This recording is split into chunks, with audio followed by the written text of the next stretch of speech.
6장 할 차례인데, 우리가 고린도전서를 통해서 우리가 늘 배워야 되는 게 뭐냐면, 우리는 항상 어디에 노출되어 있냐면 문제에 노출되어 있어요. 그래서 성경이 하는 일은 뭐냐면 문제를 가르쳐 주는 거예요. 문제를 알아야 뭘 찾을 수 있죠? 답을 찾을 수 있어요. 문제를 가르쳐 주고 문제 속에서 이게 문제가 있구나, 이게 잘못되었구나, 이게 잘못되었다라는 것을 알아야 바른 길로 갈 수 있잖아요. 이게 바른 길이에요. 바른 길, 하나님이 우리를 위해서 예비하신 길, 그게 이제 진리의 길이잖아요. 이 길로 이제 안내를 해 주시는 거죠. 우리가 서로 파벌이 생겨서는 안 된다. 이거 이제 1장에서 명확하게 가르쳐 주셨잖아요. 왜냐하면 그리스도가 나뉠 수 있나요? 주님이 나눌 수 없잖아요. 그래서 우리가 나눌 수 없어요. 그리고 우리가 받은 복음은 사람을 보고 온 게 아니고 사람 때문에 온 게 아니에요. 십자가의 복음, 십자가의 도를 바라보고 왔죠. 그리고 바울도 그것 때문에 복음을 전했고 그 복음을 나눈 것이지 바울의 이름으로 세례주고 바울의 이름으로 뭘 하지 않았어요. 그리스도의 이름으로 했고 그리스도의 터 위에 집을 지었죠. 그래서 성령으로만 알 수 있는 일들을 육신에 속하면 분별하지 못하니까 젖 먹는 애기들처럼 철없는 짓을 하는 거라는 거죠. 그러니까 우리가 그런 파벌이나 문제를 만들면 아직 젖 먹는 애기구나, 이걸 인식하라 가르쳐 줬잖아요. 그래서 우리가 그리스도의 터 위에서 집을 지어간다, 그러니까 세워져 간다라는 걸 잊지 말아라. 근데 그 세우는 일에 바울도 아볼로도 사역자들은 다 돕는 일꾼들이지 그들이 잘하게 하는 건 아니다. 잘하게 하시는 분은 하나님이시다라는 것을 명확하게 가르쳐 주셨어요. 그리고 이제 4장에서도 가르쳐 주신 것이 우리는 판단할 위치에 있지 않다. 절대 판단하려고 하지 마라. 우리는 서로 돕는 사람들이에요. 그러니까 우리는 이상하게 판단을 잘해요. 그죠? 그 중에 기독교인들이 판단을 제일 잘해요. 정죄도 많이 하고 그게 잘못되었다는 거예요. 그러니까 우리가 바로 배워서 그게 아니구나. 우리는 남을 판단하고 심판하는 위치에 있지 않고 우리가 서로 돕는 위치에 있는 거구나. 그래서 바울이 그들을 나를 본받아라. 내가 아볼로와 내가 너희한테 본을 보여준 거 아니냐. 근데 너희들은 스스로 왕 노릇하면서 왕이 돼가지고 남을 함부로 판단하고 사도들까지 함부로 판단하고 이러는데 하나님이 우리를 저 지구 끄트머리에 놓은 것처럼 죽을 자인 것처럼 그렇게 이용하셨다. 너희들을 위해서. 너희들은 자랑스럽고 크고 강하고 편하지만 우리는 정말 약하고 헐벗고 굶주리고 정처 없고 아주 맥까지 맞으면서 환난 가운데 너희를 위해서 복음을 전했다. 근데 너희 이거 부끄럽게 말하려고 하는 게 아니다. 내가 너희를 아비처럼 양육했다. 1만 스승은 있으되 아비는 많지 않다 하면서 너희가 나를 본받아라. 그러면서 너희가 판단하는 위치에 절대 있으면 안 돼. 이걸 가르쳐 주셨어요. 하나님의 나라는 말에 있지 않고 어디에 있죠? 능력이 있다. 그러니까 우리는 그리스도인들이 말쟁이가 되면 안 된다는 거예요. 말로 사람을 판단하고 말로 앉아서 일하는 사람들이 아니라 삶으로 보여주는 사람들이다. 등불이라는 것은 보여주고 비춰주는 것이 태우고 희생해서 비춰주는 것이지 소금이 가서 녹아서 역할을 하는 거지 모래알처럼 가만히 있고 등불이 있는데 자기를 태우지 않으면은 아무 역할도 안 하는 거잖아요. 그죠? 그것처럼 가르쳐 주셨어요. 그리고 5장을 통해서 음행이라는 건 말이 안 된다라는 걸 가르쳐 주셨어요. 심지어 너희 가운데 음행이 있다는데 그런 사람들은 판단해도 돼. 이렇게 말해요. 그런 불의와 악은 판단할 수 있다라는 거죠. 우리가 서로 작은 분쟁이 있고 다툼이 있는 거 이거는 우리가 함부로 판단하면 안 되지만 또 일하는 일꾼들이 하는 일을 함부로 판단하면 안 되지만 음행하는 거 이건 세상 사람도 하지 않는 것이 교회 안에 있다면 이거는 너희들이 판단하고 그들을 내쫓아야 된다. 이렇게 이제 명확하게 가르쳐 주셨어요. 적은 누룩이 온 동에 퍼진다는 걸 알지 못하느냐? 너희가 누룩 없는 자 아니었냐? 그리스도 안으로 들어와서 누룩 없는 자가 됐는데 너희 안에 적은 누룩이 들어와가지고 온 고린도 교회가 다 부패하는 거 아니냐? 그러니까 너희가 다시 누룩 없는 자로 돌아와야 된다. 이걸 이제 가르쳐 주셨어요. 그러면서 이제 6장에서 또 다른 문제를 가르쳐 주시는데 소속 문제예요. 파벌이라든지 또는 판단이라든지 이런 문제를 다뤘다면 오늘 우리에게 주신 말씀은 소속 문제입니다. 너희 중에 누가 다른 이들과 더불어 다툼이 있다면 갈등이 생겼어요. 문제가 생겼어요. 그러면은 그 문제를 어디서 해결해야 되죠? 하나님 앞에서 교회에서 해결을 해야 돼요. 교회에서 해결하지 못하는 문제는 없어요. 그죠? 예수님이 십자가에 못 박혀 죽으셨는데 그 십자가의 사건으로 해결되지 않는 거는 답이 없는 거죠. 답이 없는 문제. 그런데 세상에는 답이 없는 문제는 없어요. 너희가 다퉜으면 구태여 불의한 자들 앞에서 고발해서 문제를 만들지 마라 이렇게 말해요. 그러니까 교회 안에서 무슨 문제가 생기면 세상 법정으로 가지고 가지 마라 이런 말이에요. 근데 요즘 보면 어때요? 다 세상 법정으로 가지고 가죠.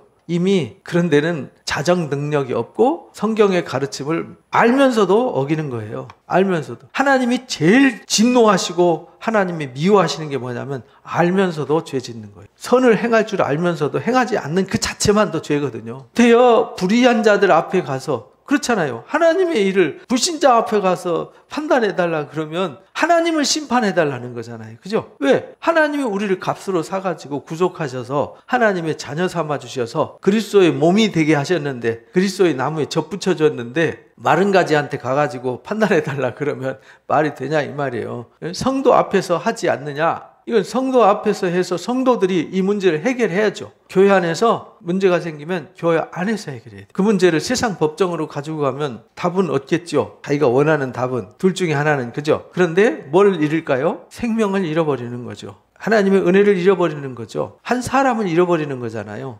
그러면은 예수님은 마태복음 18장에서 한 사람을 실족시켜서 그렇게 해서 문제를 만든다면 죽음에 이르게 한다면 그 사람은 차라리 연자 맷돌을 목에 매달고 깊은 바닷물에 빠지는 게 낫다. 한 사람을 실족시키는 게 그만큼 두려운 죄라는 것이죠. 성도가 세상을 판단한다는 거 알지 못하니? 이렇게. 성도가 세상을 판단한다는 말은 심판한다는 거잖아요. 마태복음에 보면 예수님이 그렇게 말씀하셨잖아요. 19장에. 사도들을 향해서 너희가 부모나 자식이나 전토를 다 버리고 나를 따랐으니까 너희가 주님의 나라 올 때 나와 함께 세상을 심판하는 자리에 서게 될 거다. 심판하게 될 거다. 이렇게 말해요. 지금은 우리가 어둠과 빛은 분별할 수 있잖아요. 그리고 마지막 주님 다시 오실 때는 심판 자리에 있는 것이 아니라 심판 받는 자리에 있는 것이 아니라 심판은 하는 자리로 옮겨지는 거예요. 그리스도와 더불어 하나님 편에 서서 세상을 판단하는 자가 되는 거예요. 그거 알지 못하니? 이 말이에요. 이 말은 우리가 예수를 믿을 때, 우리가 예수님을 믿고 영접할 때 이걸 먼저 가르쳐 줘야 되거든요. 우리가 예수를 믿는다는 것은 하나님의 뭐가 되는 거죠?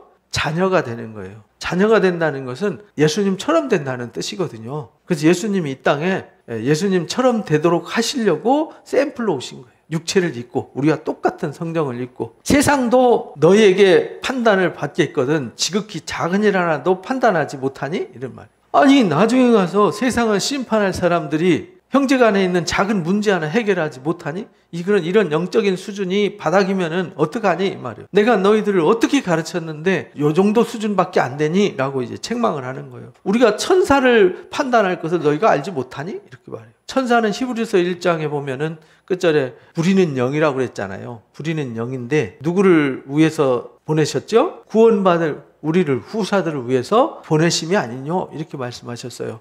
천사들도 하나님이 심부름꾼으로 쓰시는데 천사도 타락하면 심판한다고 베드로후서 2장에 가르쳐 주셨잖아요. 그리고 유다서에 범죄한 천사도 심판해서 영원한 형벌 속에 던져 넣으시는 분이 하나님이란 말이에요. 그때 우리가 심판 자리에 서서 심판하는 사람들을 심판할 때 천사들까지도 심판할 위치에 있다는 거 알지 못하니? 그 말은 우리가 어떤 신분인지 알지 못하니? 이 말이에요. 너희가 예수를 믿는다는 것, 십자가의 도를 따라간다라는 것이 너희가 어떤 존재라는 사실을 알지 못하니? 이 말이에요. 그래서 우리가요, 바울이 그래서 2장에서 내가 비밀을 말한다 이렇게 말하잖아요. 비밀. 이 비밀을 세상의 관원들이 곧 성경학자들이 또는 뭐 철학자들이 또는 종교 지도자들이 또는 세상의 관리들이 이 사실을 알았으면 영광의 주를 십자가에 못 받겠니? 이런 말. 우리가 성령 받으면 내가 누군지 신분을 알기 때문에 세상에서 세상 사람들처럼 살지 않아요. 다른 거죠. 내가 비록 가진 거 없고 내가 조금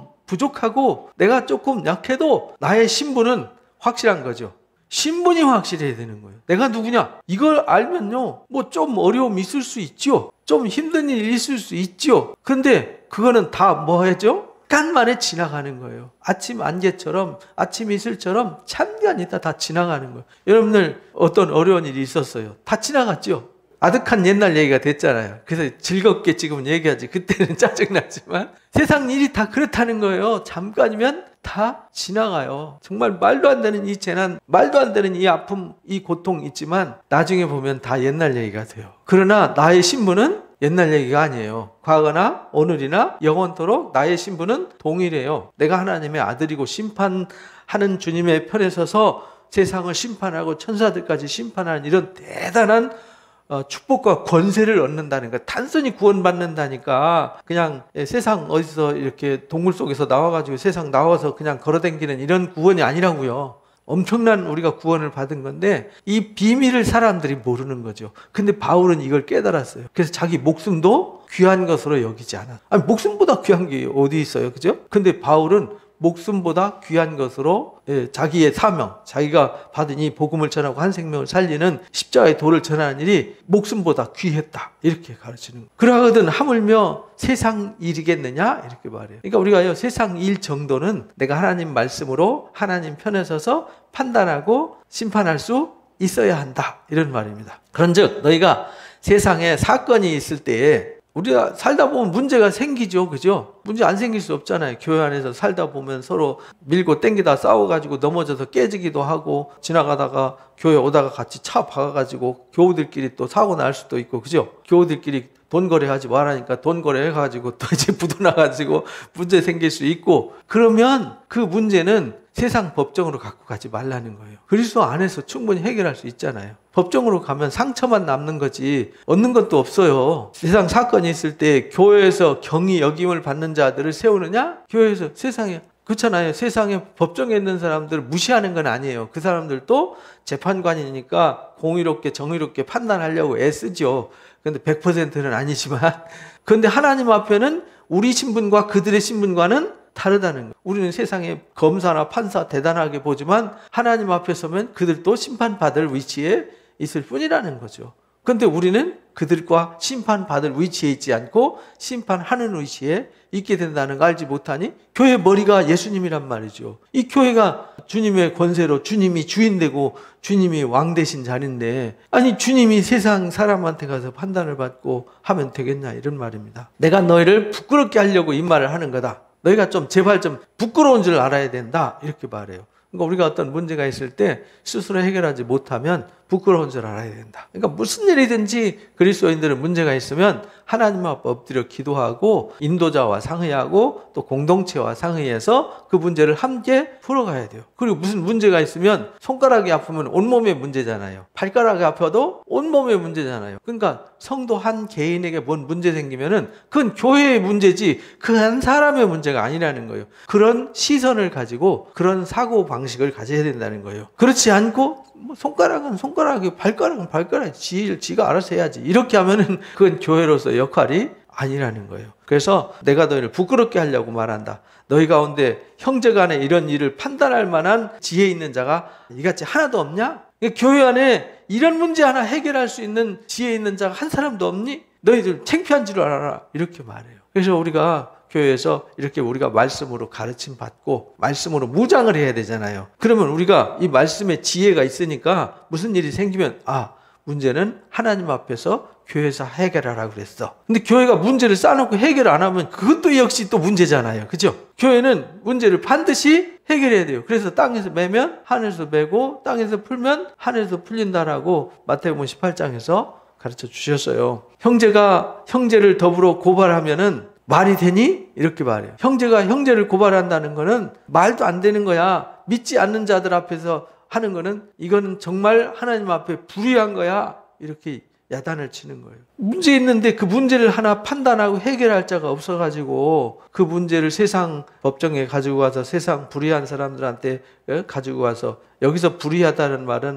세상에 재판하는 판사 검사들은 다 불의하다 이런 말이 아니고 부정한 사람들, 이 말이에요. 부정하다는 말은 하나님과 관계없는 사람들, 이런 말이죠. 그 당시에 고린도 교회 법정에는 요즘은 그리스도인이 재판하는 판사들, 검사도 많이 있지요. 그러나 그건 교회는 아니잖아요, 그죠? 그래서 형제가 형제를 고발하는 거는 안 된다. 근데 요즘 교회가 고발 사건으로 현수막 붙이고 교회끼리 싸우는 건 너무너무 많죠. 거기는 더 이상 주님이 안 계시다, 이렇게 보면 돼요. 거기는 주님이 떠났는데 지그들끼리 싸운다. 그렇잖아요. 성경에 분명히 써있는데 그런 거 해결할 능력이 없잖아요. 거기에 해결할 능력이 없어서 세상 법정으로 간 거잖아요. 그래서 주님의 몸된 교회를 세상이 판단해 주는 거잖아요. 그러면 거기는 주님이 거기 앉아서 세상의 판단을 받으시겠어요? 주님이 즉시 출장 가시죠. 거기 안 계세요. 그래서 우리가 분쟁이 생기면 주님이 바로 떠나세요. 그거 잊지 마세요. 우리끼리 싸우고 갈등 생기면 주님이 나와 함께하지 않는다. 그렇잖아요. 주님이 나와 함께해서 내가 형제를 미워하고 형제를 모함하고 소송하면 그건 주님의 역할이 아니잖아요. 성령의 역할이 아니잖아요. 그럼 성령도 주님도 함께 계실 이유가 없는 거죠. 왜? 주님은 불의한 자와 동행하지 않아요. 항상 의인과 동행하시는 하나님이시거든요. 너희가 피차 고발함으로 너희 가운데 이미 뚜렷한 허물이 있다. 피차 고발한다는 얘기는 피차 허물이 있다는 것이 확실하게 증명되었다 이 말이에요. 그러니까 그런 교회나 그런 사람들이 있으면 이미 그 사람은 확실하게 뚜렷하게 허물이 보였다, 있다. 차라리 불의를 당하는 것이 낫다 이렇게 말해요. 차라리 속는 것이 낫다. 누가 나를 소송한다 그러면 차라리 속아주고, 예를 들어 돈 때문에 분쟁이 생겼다 그럼 차라리 돈 잃어버렸다 생각하고 봉사하기 위해서 선경금 했다 생각하고 이렇게 하라는 거예요. 그래서 교회 안에서는 아예 돈 거래하면 안 돼요. 저희도 자녀들한테 늘 돈 거래하지 말라고 가르치는데, 돈 빌려달라고 그러면은 빌려주지 말고 줘라. 그냥 줘버리면은 받을 이유가 없어졌잖아요. 그죠? 그러니까 그 사람에 대해서 서운할 일이 없어지는 거예요. 아예 근원이 없어져 버리는 거죠. 근데 빌려줘 버리면은 안 주면 이제 왼수 되는 거잖아요. 줘도 고맙게 안 주고 또 이잣돈 안 주고 그러면은 서운한 마음이 생겨. 이렇게 된단 말이에요. 그러니까 아예 돈 빌려달라 그러면은 그냥 줘버려라. 그거 갖고 나중에 갚았니 안 갚았니 뭐 법정 이자를 내라느니 뭐 나쁜 사람이니 아니니. 예전에 청문회 때 뭐 권사님 장로님 나와서 청문회할 때 그런 부끄러운 일이 있었잖아요. 누구 탓하고 그런 거는 성경과 하나님과 상관없는 일이다. 바울은 아예 선언을 해버렸어요. 그건 아니다. 그거는 확실히 허물이 있는 거야. 확실히 거긴 주님이 안 계셔. 이렇게 정의를 내려줬어요. 차라리 불의를 당하고 차라리 속는 게 낫다. 너희는 불의를 행하고 속이는구나. 그는 너희 형제 아니냐. 속임을 당하고 불의를 당하는 그 사람이 네 형제 아니냐. 그러니까 속이는 너도 문제고 속임을 당하는 그 사람이야 주님의 이름으로 주님의 마음으로 주님 편에 서서 그래 속아주자, 그래 당해주자 이렇게 하고 끝나지만 당하는 그 사람은 네 형제 아니냐 이 말이에요. 그러면서 여기다 결론을 아주 확실하게 내려줬어요. 불의한 자는 하나님 나라를 유업으로 받아요 못 받아요? 못 받는다라고 단정을 해버렸어요. 이거 굉장히 두려운 말씀이잖아요. 그러니까 내가 신분이 뭔지 확실하게 알아야 돼요. 이 신앙이라는 건요, 신분을 찾는 거예요. 신분. 내가 누구냐? 내가 어느 편에 서 있느냐? 내가 예수 믿어서 거듭났으면 옛사람은 뭐였죠? 죽었잖아요. 그리고 나는 그리스도의 새 신분으로 하나님의 자녀의 새로운 신분으로 새롭게 태어난 거잖아요. 그러면 새로운 신분에 걸맞도록 하나님의 자녀답게 생각하고 말하고 살아가야 되는데, 하나님의 자녀의 신분과 상관없이 불의한 자로 산다 그러면 이건 거듭난 게 아니라는 거죠. 하나님 자녀가 아니라는 거예요. 이것이 잘 알아야 돼요. 그래서 거듭난 사람은요, 이 변화된 사람은 세상을 보는 관점이 다를 수밖에 없어요. 사고방식이 다를 수밖에 없죠. 그래서 항상 무슨 생각을 할 때 누구처럼 생각하냐면 베드로전서 4장이 그러잖아요. 말씀할 때도 말할 때도 하나님이 말씀하시는 것처럼, 무슨 일을 봉사하고 섬길 때에도 주님의 이름으로 주님이 하는 것처럼 이렇게 하라는 거예요. 그리스도인들은 그런 마음으로 살아야 되는 거예요. 이게 그리스도인이에요. 그런데 와서 예배는 하고 교회 종교 생활을 하는데 세상 사는 것은 세상 사람과 똑같이 살아요. 그 사람은 신분의 변화가 안 된 거죠. 아직 접붙여진 게 아니라는 겁니다. 하나님의 나라는 절대 불의한 자가 유업으로 얻지 못해요. 그러니까 미혹받지 말라는 거죠. 에이, 교회도 문제 생기면은 법원에 가서 깔끔하게 정리하면 좋지. 아니, 교회 그런 거 못하면 그렇게 해야 되지. 아니야, 그것도 괜찮은 거야. 이렇게 하는 말에 속지 말라는 거야. 합리화시키는 말에 속지 말라. 계시록 보면은 버가목 교회와 두아디라 교회가 세상과 적당히 짝하고 살면서 이 합리화하는 신앙을 가진 사람들을 얘기하는 거거든요. 그런 사람들은 주님의 입에서 검이 나와서 그들과 싸워요. 막 철장 권세를 가지고 막 질그릇 깨뜨리듯이 깨뜨려버려요. 그런 교회가 되면 안 된다는 거죠. 그래서 음행하거나 우상숭배하거나 간음하거나 탐색하거나 남색하는 거, 이 동성영애를 말하는 거죠. 도적이나 탐욕을 부리거나 술 취하는 자, 여기 술 취하는 자까지 포함됐죠. 모욕하거나 속여서 빼앗는 자들은 하나님의 나라를 유업으로 못 받는다. 그래서 아주 바울이 아주 강력하게 지금 고린도 교회를 향해서 선언을 하는 거잖아요. 너희 그렇게 살면 하나님 나라 유업 못 받아. 너희가 그거 빨리 회개해. 이런 말이거든요. 너희가 회개하고 너 소송한 일이 있으면 취소해. 그리고 교회 안에서 해결해. 교회 안에서 주님의 이름으로 성경에 다 써 있잖아. 어떻게 해결하라고. 그리고 너희가 같은 형제고 같은 몸이라는 거 잊어버리면 안 돼. 확실하게 해. 이렇게 가르쳐 준 거예요. 그래서 바울이 여기 6장 9절에서 10절에 하신 말씀을 가슴속에 깊이 새기게 됩니다. 하나님의 나라는 이런 사람들은 절대로 못 간다. 유업으로 얻지 못한다. 왜? 이것이 발목 잡아서 하나님의 나라에 이를 수 없게 해요. 이 늪에 빠지면 못 나와요. 사탄이 파놓은 올무와 함정이잖아요. 사탄이 파놓은 올무와 함정과 늪에 빠지면 못 나와요. 스스로는 못 나와요. 어떻게 나올 수 있냐? 회개하고 자기를 부인하고 자기 십자가를 질 때만 나올 수 있어요. 자기가 죽어야 되는 거죠. 내가 죽을 때만 나올 수 있어요. 너희 중에 이와 같은 자들이 있더니 우리도 옛날엔 이랬었죠. 그죠? 우리가 예수 믿기 전에는 나만 생각하고 서로 이기적으로 싸우고 갈등하고 이러고 살았잖아요. 근데 예수님의 이름과 우리 하나님의 성령 안에서 뭘 받았죠? 씻음과 거룩함과 의롭다 하심을 받았어요. 이걸 잊어버리면 안 돼요. 우리 신분은 씻음 받았고 거룩함과 의롭다 하심을 받았어요. 그 말은 예수님으로 말미암아 옛사람은 죽고 새로운 신분으로 거듭났어요. 그러니까 우리는 신분에 걸맞는 삶을 살아야 되는데 이게 참 애매한 것 같아요. 요즘 예수 믿는 사람들은 무지하게 많은데 공의와 정의는 시행되지 않아요. 진리는 시행되지 않아요. 그래서 예레미야서나 하박국서나 에스겔서 이런 거 읽어보면 또 이사야서 선지자들 글을 읽어보면 하나님의 심판이 공의와 정의와 정직이 시행되지 않기 때문에 심판이 이른다라고 선언을 하거든요. 근데 오늘날 그게 없어요. 가정에서조차도 이게 없어요. 부부간에도 없어요. 부모 자식 간에도 없어요. 근데 교회인들 오죽하겠냐 이 말입니다. 교회가 그런 기능조차도 없다. 교회는 어떤 권력기관도 아니고 어떤 과시하는 단체도 아니잖아요. 우리 그리스도의 몸이란 말이에요. 모든 성도들을 하나님의 성도로 하나님의 자녀로 세우는 곳이에요. 그래서 성도의 권세를 회복시켜주는 곳이죠. 그래서 하나님의 자녀의 신분을 회복하고 하나님의 나라를 상속하고 하나님 나라에 넉넉히 이룰 수 있는 사람으로 만드는 건데 교회가 불의를 조장하고 불의를 행하는 곳이면 더 이상 거기는 주님이 계시지 않은 교회죠. 그래서 4대 교회를 향해서 살았지만 죽었다 이렇게 말하잖아요. 에베소 교회처럼 갈등하고 싸우면 촛대를 옮겨버리겠다 이렇게까지 말씀하세요. 그렇게 아주 성경에는 아주 단호해요. 우리가 신앙은요 예수님이 말씀하신 걸 잘 기억해야 돼요. 눈이 범죄하면 눈을 뭐 하라고요? 뽑아라. 손이 범죄하면 손을 찍어라. 그러니까 신앙이라는 건요 단호함이 있어야 돼요. 사탄이 제일 두려워하는 게 뭐냐면요 단호함이에요. 단호함. 여러분들이 누가 유혹할 때 NO라고 명확하게 해야 되는데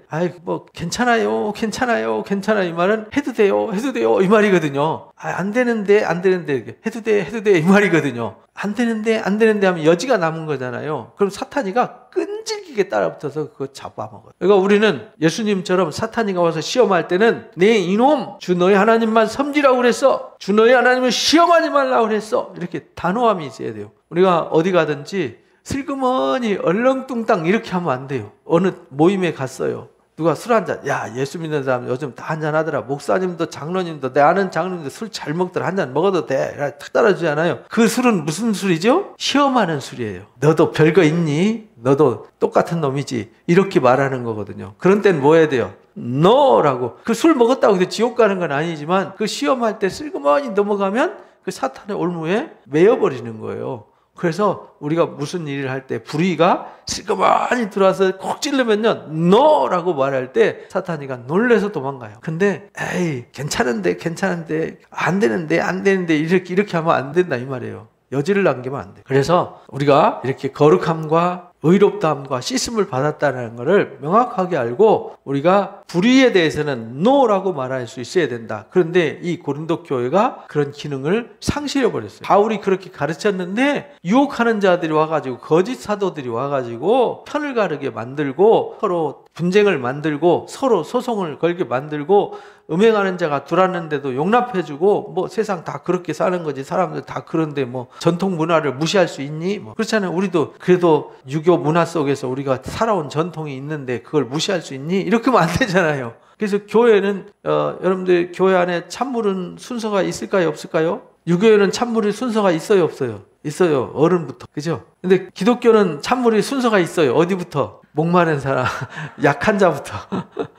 세상은 강한 자, 높은 사람부터 순서잖아요. 그죠? 근데 교회는 순서가 어떻게 되냐? 가장 약하고 가장 끄트머리에 있는 사람, 가장 부족한 사람한테 먼저. 이렇게 순서가 다른 거예요. 그러니까 우리가 유교 전통을 따라가면 안 되잖아요. 그래서 교회 안에서 건방지게 내가 장로인데, 건방지게 내가 권사인데 함부로 말이야, 집사 주제에 막 이렇게 하면요, 그 사람은 이미 그 속에 진리가 없어요. 그 사람은 유교인, 불교인인지 기독교인지 구분이 안 되는 사람이잖아요. 우리는 그리스도인이잖아요. 그리스도인이면 낮아져서 제자들의 발을 씻기는 위치에 있어야 되는 거지, 대접받는 위치에 있으면 안 돼요. 교회 지도자라고 대접받겠다고 위에서 군림하면은 그거는 이미 지도자가 아니에요. 그건 기독교가 아니에요. 모든 것이 가해요. 근데 모든 것이 유익하진 않아요. 그 말은 내가 내 마음대로 할 수 있는 자유 있죠. 모든 것이 내게 가해요. 그러나 무엇이든지 얽매이지 않아요. 무엇이든지 내가 할 수 있는 자유는 있지만 다 유익한 것도 아니고 어떤 것이 나를 얽매일 수도 없어요. 그런데 우리가 판단하는 기준이 있는 거죠. 기준이 명확해야 된다는 거예요. 판단 기준이. 내가 자유하지만 그 자유가 남에게 걸림이 되거나 하나님의 영광을 가리는 일이면 하지 말아야 돼요. 내가 자유해요. 근데 그 자유를 누가 와서 제한을 해요. 근데 그 제한하고 나를 얽매이는 그것으로부터 내가 얽매일 필요도 없어요. 누가 나를 나쁘다고 말해요. 누가 나를 막 미워해요. 나를 저주하고 욕해요.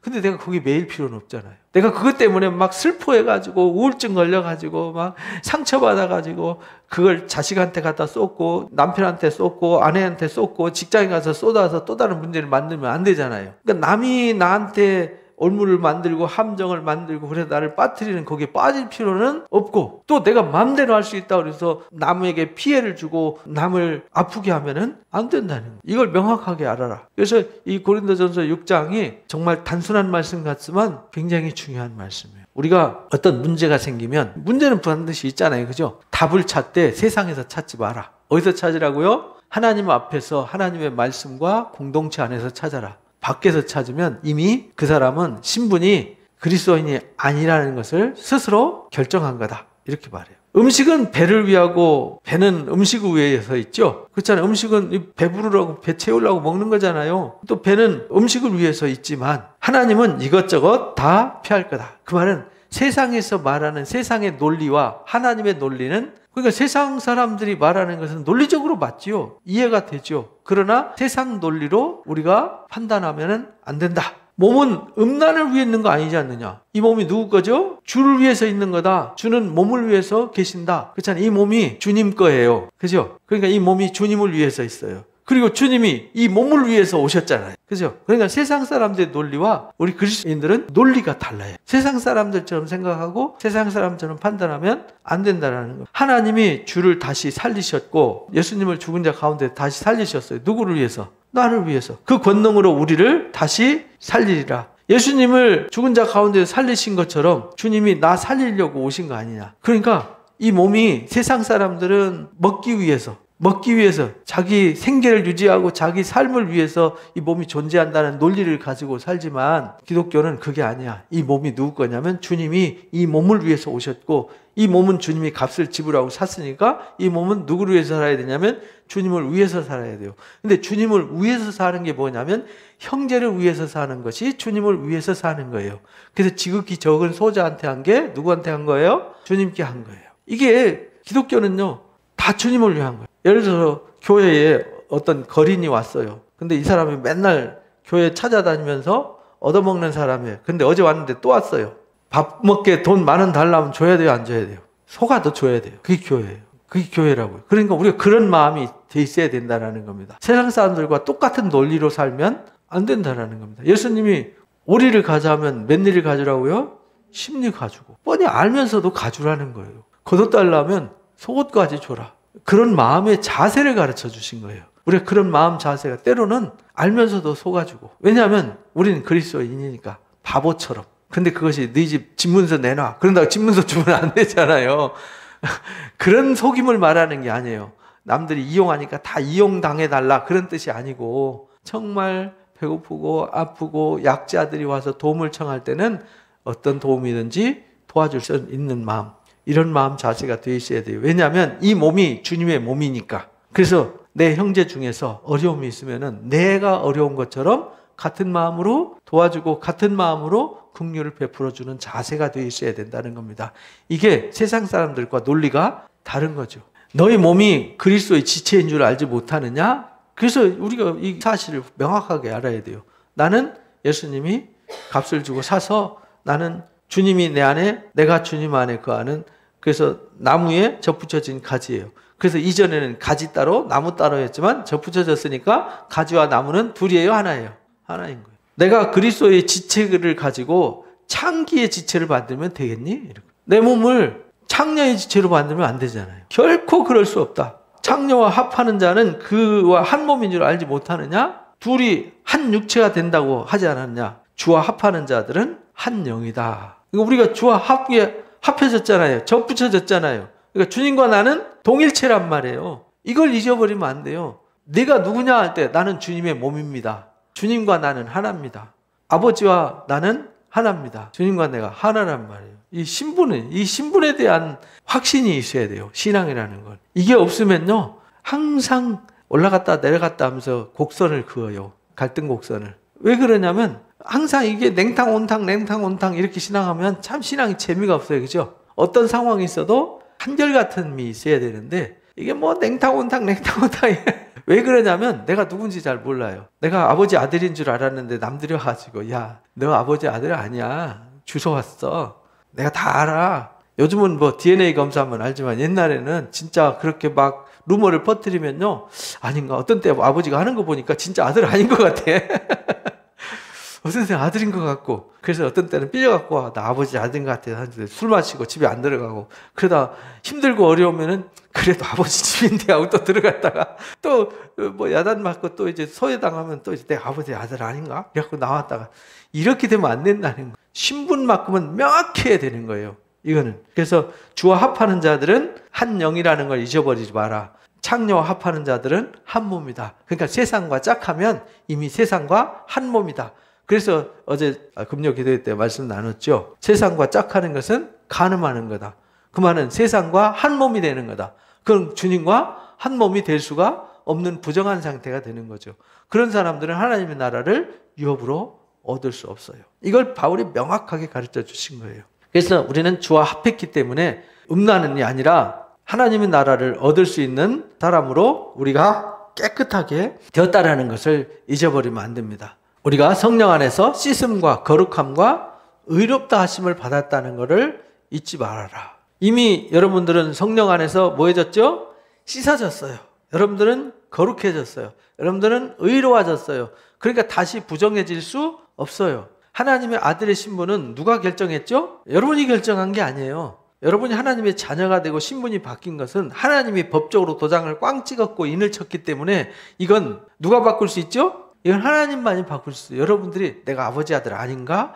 한다고 해서 바뀌는 게 아니라는 거예요. 이 신분은 절대로 바뀌지 않습니다. 하나님은 절대로 바꾸지 않아요. 그 신분은 내가 불의한 자가 되면 하나님도 호적에서 생명책에서 이름을 지워버릴 수 있어요. 그러나 하나님 택하신 자들은 생명책에서 결코 흐리지 않는다. 음행을 그러니까 피하라. 음행을 피하라. 사람이 범하는 죄마다 몸 밖에 있지만 음행은 누구한테 죄 짓는 거죠? 자기 몸한테 죄를 짓는 거다. 근데 너희가 지금 형제와 갈등 문제 만들고 문제 만드는 거, 이거는 공동체의 문제를 만드는 거야. 공동체의 죄 짓는 거야. 이 말이에요. 그죠? 소송 문제로 교인끼리 갈등 만들어서 법정으로 갔어요. 불의한 법정으로 갔어요. 그 말은 공동체의 죄를 짓는 거다. 곧 주님에게 죄를 짓는 거다. 주와 합하는 자들은 주와 하나잖아요.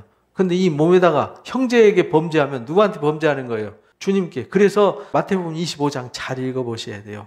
양과 염소 비유를 가르쳐 주시면서 네 옆에 있는 작은 형제한테 안 한 게 나한테 안 한 거야. 이렇게 말하잖아요. 근데 네 옆에 있는 작은 형제한테 한 것이 나한테 한 거야. 이렇게 말씀하셨단 말이에요. 그래서 몸의 죄를 범하는 거다. 곧 몸은 누구 몸이냐? 주와 합해서 하나 된 주님에게 죄를 범하는 거다. 이렇게 말해요. 너희 몸은 너희가 하나님께로 받은 바, 하나님께로부터 새로 받았어요.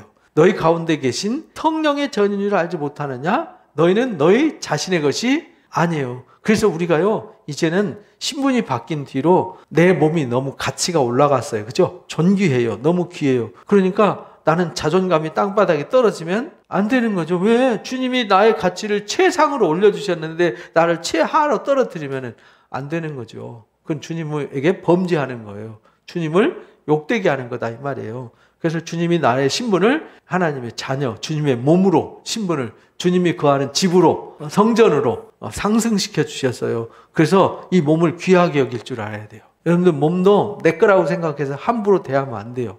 여러분 몸은 누구 거죠? 주님의 거. 주님이 값을 주고 사셨어요. 그러니까 여러분 몸도 소중하게 여기고, 여러분 옆에 있는 사람도 보니까 누구예요? 같은 주님의 몸이에요. 그래서 형제를 사랑하는 것이 곧 주님을 사랑하는 거예요.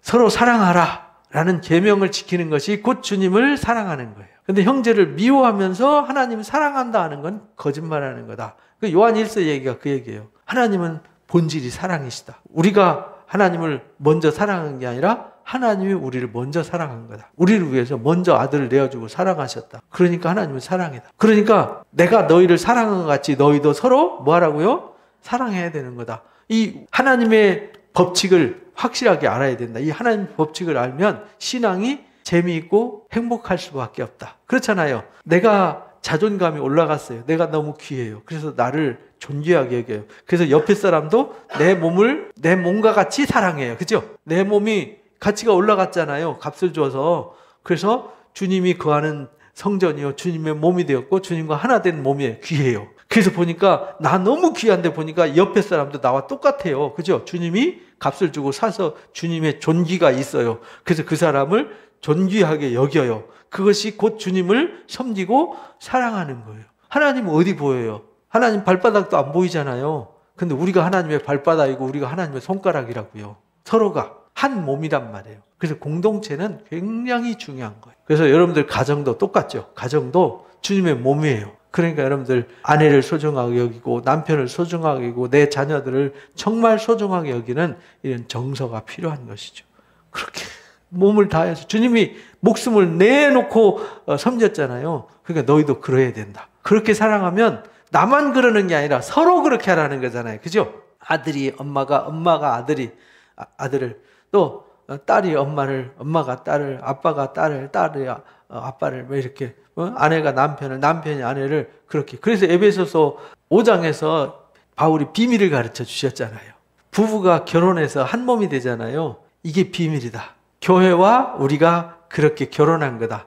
하나가 되는 거다. 그러니까 부부와 교회는 그래서 하나다. 그런 관계가 곧 교회다. 그러니까 부부가 곧 교회가 되는 거다. 이런 말이에요. 그러니까 부부가 곧 뭐가 돼야 된다고요? 교회가 돼야 돼요. 부부가 주님 모시고 한 몸 된 자리, 거기가 곧 교회예요. 이게 비밀이에요. 에베소서 5장을 자세히 읽어보시기 바랍니다. 바울이 부부 얘기하다가 남편은 아내를 사랑하기를 주님이 교회를 사랑하듯이 사랑해라. 주님이 교회를 위해서 목숨 내놓지 않았냐. 그러니까 남편은 아내를 사랑할 때 그렇게 사랑해야 돼. 그러니까 아내가 나 사랑해줘. 이렇게 말하니까 아내들아, 남편 사랑하기를 교회가 주님을 섬기듯이 해야 돼. 이렇게 가르쳐 주셨어요. 그러면서 부부가 그렇게 서로 사랑해야 돼. 근데 내가 지금 무슨 얘기하고 있냐면 교회 얘기하고 있는 거야 라고 뒤에다 살그머니 그 비밀을 던져놔요. 둘이 합해서 하나가 되라고 하지 않았냐. 그래서 우리가 주님과 하나가 되고 부부가 하나가 되는 거. 그래서 사랑으로 하나 된 공동체를 어디서부터 세우냐? 가정에서부터 세우는 거다. 그래서 가정이 건강해야 교회도 건강한 거다. 이렇게 가르쳐 주셨어요. 너희는 너희 자신의 것이 아니야. 값으로 샀어. 이렇게 예수님의 십자가의 값으로, 예수님의 목숨의 값으로 산 거예요. 여러분들 예수님의 목숨의 값과 동일해요. 그러면 귀해요? 안 귀해요? 예수님의 목숨과 내 목숨과 값이 동일하다. 정말 이거 상상할 수 없는 일이잖아요. 그런즉 너희 몸으로 어떻게 하라고요? 하나님께 영광을 돌리는 삶을 살아라. 이렇게 가르쳐 주셨습니다. 그러니까 오늘 이 말씀을 가슴에 깊이 새기고요. 정말 우리가 문제를 보면서 문제 속에 빨려 들어가서 이용당하지 말고 속지 말고 문제를 하나님 앞에서 답을 찾으셔서 그 답을 통해서 우리가 해답을 얻어가시기를 주님의 이름으로 축복합니다. 그래서 오늘 이 시간 우리 합심해서 기도하는 시간을 갖도록 하겠습니다. 말씀을 통해서 깨달음을 가지고 어떤 사람이 되어야 할지를 다시 한번 가슴에 새기는 귀한 시간 되시기 바랍니다. 감사합니다. 하나님 아버지, 우리가 하나님의 영광을 위해서 참으로 귀중한 존재들이 되었습니다. 하나님이 우리를 값을 지불하고 사신 바가 되어서 이제 우리의 것이 아니라 주님의 것이라는 것, 또 우리가 이제 죄와 불의와는 아무 상관없는 이제 세상 사람이 아니라 하나님의 자녀라는 신분을 완전히 우리가 획득을 했습니다. 이제 우리는 하나님께 속한 자고 주님과 우리는 한 영입니다. 한 몸입니다. 우리가 몸에게 죄를 짓는 것은 곧 주님께 죄를 짓는 것임을 깨달았습니다. 형제를 아프게 하고 형제와 갈등을 만들고 문제를 만드는 것이 곧 몸인 주님에게 죄를 범하는 것임을 분명히 깨달았사오니 우리가 무슨 일이 있든지 갈등을 만드는 사람이 아니라 문제를 만드는 사람이 아니라 문제를 풀어가는 사람이요 해답을 찾아가는 사람들이 될 수 있도록 도와주시고 간섭해 주옵소서. 우리가 깨달음이 없이 우리가 하나님 앞에 설 수 없습니다.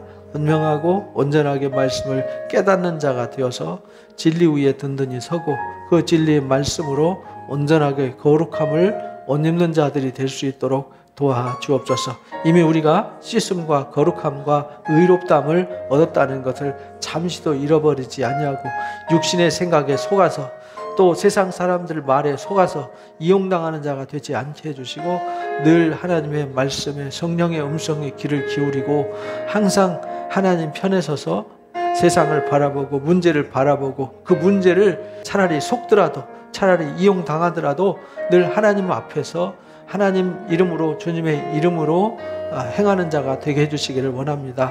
그래서 모든 삶이 하나님의 영광을 위한 삶이 되어지도록 도와주옵소서. 이미 우리는 값을 지불하셔서 내 것이 아니라 주님의 것입니다. 주님의 것인데 우리가 무엇을 내 육신의 생각으로 주장할 수 있겠습니까? 우리는 자존감이 낮아질 필요도 없습니다. 우리는 하나님이 값으로 사셔서 하나님 우리를 하나님의 상속자여 영광의 나라의 주인공으로 삼아 주셨사오니 우리의 신분을 다시 한번 확인하고 신분에 걸맞는 삶을 살아갈 수 있도록 도와주시고 간섭해 주옵소서. 그래서 어떤 상황 속에서도 좌절하거나 흔들리거나 넘어지지 아니하고 오직 주님의 나라와 의를 향하여 나아가며 오직 복음에 합당한 자로 살아갈 수 있도록 인도하시고 축복해 주옵소서. 오늘도 함께해 주심을 감사합니다. 영광 받아 주옵소서. 예수님의 이름으로 기도합니다. 아멘.